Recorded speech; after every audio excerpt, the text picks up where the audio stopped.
Welcome to this Sysrev Quick Start tutorial. In this video, we'll cover how to add documents to your project. Once you've created a new project, you'll begin on the project management page. From this page, you'll be able to add documents, set up labels, add users, and manage project settings. Sysrev supports a number of formats, and there are a few ways to add documents to a Sysrev project.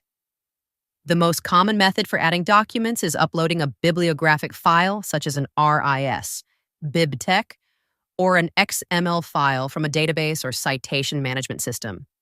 To do this, simply drag and drop the files you wish to upload, or navigate to them by selecting Browse Files.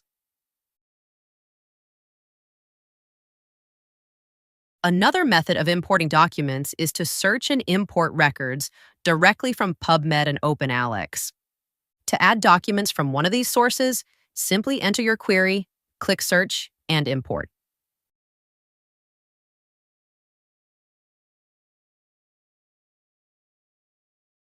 For users who already have an active project, you can also move select documents from one project to another by copying and pasting the project URL, or the URL of a subset of documents.